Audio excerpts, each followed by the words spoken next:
Good morning students. आज मैं आपको कक्षा 9 यानी 9वीं क्लास में सामाजिक विज्ञान में पाठ 2 प्रथम विश्व युद्ध और रूस की क्रांति के विषय में पढ़ाऊंगी। रूस की बोल्शेविक क्रांति 1917। ईस्वी सन 1917 में रूस में क्रांति हुई। वह विश्व के इतिहास में एक महत्वपूर्ण घटना मानी जाती है। यह अपने इतिहास में बहुत ही महत्वपूर्ण घटना मानी जाती है। राजनीतिक परिबलों में रूस की जनता जारशाही के दमन के अंतर्गत कुचली जाती थी। राजनीतिक परिबलों में रूस की जनता जारशाही के दमन के अंतर्गत कुचली जाती थी। जारशाही कौन था? ये यहाँ का राजा था। रूस में वंश परंपरागत रूप से आने वाले सभी जार राजा तानाशाह और निरंकुश शासन चलाते थे। तो रूस में वंश एक के बाद एक मतलब पीढ़ी दर पीढ़ी जो सभी आते थे वो जार राजा तानाशाह और निरंकुश शासन चलाते थे। जार के शासन में प्रजा के पास कोई अधिकार नहीं था। जो जार था वहाँ पे जो रूस में शासन कर रहा था उसकी प्रजा के पास कोई अधिकार नहीं था। वो जो कहता जैसा करता वही प्रजा को करना पड़ता और प्रजा उस पर आवाज़ भी नहीं उठा सकती थी। प्रजा पर उन राजाओं की निरंकुश जारशाही इतनी अधिक कठोर थी कि कोई व्यक्ति अधिकार की मांग करे तो उसके ऊपर अत्याचार, दमन और जुल्म किया जाता था। अगर जार की प्रजा राजाओं की निरंकुश जारशाही इतनी अधिक कठोर थी कि मतलब वो लोग इतने कड़क थे कि अगर प्रजा किसी चीज़ की मांग करती तो वो उसके ऊपर अत्याचार करते, उस पर कोड़े बरसाते, उसके ऊपर जुल्म करते, ऐसा वो करते थे। अथवा साइबेरिया की हड्डी जमा देने वाली कातिल ठंड में भेजने की सजा दे देते। साइबेरिया में इतनी ज़्यादा ठंड रहती कि वहाँ पे हड्डी भी जम जाए, इसलिए वहाँ पे इतने ठंड में वहाँ पे भेज देते थे। यह निरंकुश और अत्याचारी राजतंत्र प्रजा के लिए दुख, गरीबी और यातनाओं का कारण बन गया। यह निरंकुश शासन जो था इन लोग का मतलब निरंकुश यानी किसी चीज़ का दबाव नहीं था। इन लोगों का जो शासन था प्रजा के लिए घातक हो रहा था। मतलब एकदम दयनीय प्रजा की स्थिति हो गई थी। उनको सब कुछ सहना पड़ता था। रूस के किसान खेत दास तथा मजदूरों को बहुत अधिक काम करने पर भी उन्हें पर्याप्त मुआवजा नहीं मिलता था। जो रूस के किसान थे वो खेतों में जो काम करते थे, काम करने के बाद अनाज देने के बाद भी उनको पर्याप्त पैसा नहीं दिया जाता था। इतना भी पैसा नहीं दिया जाता था कि जिससे वो अपनी ज़रूरतें पूरी कर सके। उनकी स्थिति कंगाल बन गई थी। उनकी स्थिति कैसे एकदम कंगाल बन गई थी। वो एक एक कौड़ी के लिए तरस रहे थे। फादर गपोन नामक पादरी के नेतृत्व में एक विशाल जुलूस के रूप में लोग जार के निवास स्थल विंटर पैलेस गए। मतलब फादर नामक का एक पादरी था। फादर गोपन नाम का एक पादरी था। पादरी यानी कि जो एक जुलूस इकट्ठा करके समूह करके लोगों को भाषण वगैरह दे। उसके कहने पे लोगों ने एक विशाल भीड़ के साथ लोग कहाँ गए? विंटर पैलेस गए। 22 जनवरी 1905 उस दिन रविवार था। वे सभी लोग निशस्त्र थे। मतलब ये लोग जो एक जुलूस के हिसाब से गए थे बिना शस्त्र के गए थे। कुछ लोगों के हाथ में जार की तस्वीर थी और उनमें रूस के छोटे प्रभु चिरंजीवी हो जैसे सूत्र लिखे हुए थे। मतलब उनके हाथ में एक तो जार की फोटो थी और कुछ लोगों के हाथ में उनके प्रभु चिरंजीवी होए ऐसा सूत्र लिखा हुआ था। उन निर्दोष लोगों पर जार के सैनिकों द्वारा अंधाधुंध गोलियां चलाई गई। वहाँ विंटर पैलेस में उन बेगुनहगार यानी उनका कोई गुनाह नहीं था, फिर भी उन निर्दोष लोगों के ऊपर अंधाधुंध जार के सैनिक लोग ने गोली चलाना शुरू कर दिया।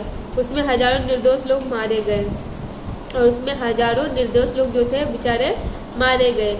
जहाँ जार का महल था उस सेंट पीटर्सबर्ग का बर्फ खून से लाल हो गया। जो उसका विंटर पैलेस था वो खून से लाल हो गया। उस दिन को इतिहास में खूनी रविवार के नाम से जाना जाता है। और उस दिन को 22 जनवरी 1905 जो रविवार था उस दिन को लोग खूनी रविवार के रूप में जानते हैं। उसी समय रूस जापान युद्ध 1904 से 5 में छोटे छोटे राष्ट्र जापान द्वारा विशालकाय यूरोपीय राष्ट्र रूस को दी गई। पराजय से जारशाही की कमजोरियों का पर्दाफाश होने पर रूस की अधिकांश प्रजा आक्रोश में आ गई। छोटे छोटे राष्ट्र जापान द्वारा विशालकाय यूरोपीय राष्ट्र रूस को दे दी गई और पराजय से जारशाही जो है कि कमजोरियों का क्या है पर्दाफाश होने लगा। पर रूस की अधिकांश प्रजा आक्रोश में आ गई। रूस की प्रजा क्या है आक्रोश में आ गई, यानी बदले की भावना में आ गई। रूसी प्रजा का रोष भड़ककर उसे शांत करने के लिए वर्षों से नहीं बुलाई गई डूमा, यानी जिसे धारा सभा भी कहते हैं। रूस की प्रजा के आक्रोश में आ गई। ये सब देख के उन्होंने क्या काम किया, धारा सभा को बुलाया। धारा सभा बुलाने की घोषणा की गई। समयांतर पर 4 डूमा बुलाई गई और उस समय 4 धारा सभा बुलाई गई थी, परंतु वे प्रजा को संतुष्ट करने जैसे कदम उठाते उससे पहले ही बर्खास्त कर दी गई। मतलब कि वो धारा सभा जो आई थी वो जैसे ही प्रजा को समझा के उनको संतुष्ट करने का काम करते उसके पहले ही उनको वहाँ से हटा दिया गया। 8 मार्च 1917 को पेट्रोगार्ड के कुचले हुए मजदूरों ने हड़ताल की। 8 मार्च 1917 को पेट्रोगार्ड के द्वारा जो कुचले हुए मजदूर थे उन्होंने हड़ताल की। तब इस घटना को दबा देने के लिए जार ने सेना भेजी। मतलब इस घटना को वो दबा दे वहीं पे, इसलिए जार ने अपनी सेना भेजी, परंतु सेना ने गोली चलाने से मना कर दिया। लेकिन उनकी सेना जो जार की थी उन्होंने गोली चलाने से मना कर दिया। परिणाम स्वरूप क्रांति का आरंभ हुआ। और परिणाम क्या हुआ, क्रांति का आरंभ फिर से होने लगा। जारशाही के पतन के बाद केरेंस्की के नेतृत्व वाली मेंशेविक पक्ष अल्पमत के हाथ में सत्ता आई। जारशाही का पतन होने से एकमात्र लेनिन को छोड़कर रूस के सभी लोग खुश थे। जारशाही का पतन हो गया, यानी कि उसका शासन खत्म हो गया। उसका शासन खत्म होने से रूस के सभी लोग खुश थे, सिर्फ लेनिन के सिवा सब खुश थे। लेनिन ही एक जो था वो खुश नहीं था, परंतु लेनिन कार्ल मार्क्स की विचारधारा के अनुसार सब जीवों के वर्चस्व में विश्वास करता था। लेकिन लेनिन जो था वो क्या है, कार्ल मार्क्स के बताए गए सूत्र के हिसाब से कार्य करता था। वो श्रमजीवियों के ऊपर विश्वास करता था, यानी कि वो अपने कार्य के ऊपर, श्रम के ऊपर वो विश्वास करता था। परिणाम स्वरूप उसने मोलशेविकों के विरुद्ध उकसाकर नवंबर 1917 में अंतिम क्रांति करके सत्ता प्राप्त किया। उसने क्या काम किया, एक प्रजा को दूसरे प्रजा के खिलाफ भड़का के 2 पक्ष को और क्रांति अपने हाथ में लेकर सत्ता को प्राप्त कर लिया, जो समाजवादी बोल्शेविक क्रांति के रूप में जानी गई। इस तरह 300 वर्ष पुराना शासन जारशाही अब समाप्त हो गया और तब जाके अब 300 वर्ष के बाद जारशाही का शासन समाप्त हुआ। 300 वर्ष के इतिहास में रूस पहली बार जार विहीन बना। 300 वर्ष के बाद पहली बार रूस स्वतंत्र हुआ जार के शासन से। विश्व शांति के लिए प्रयास।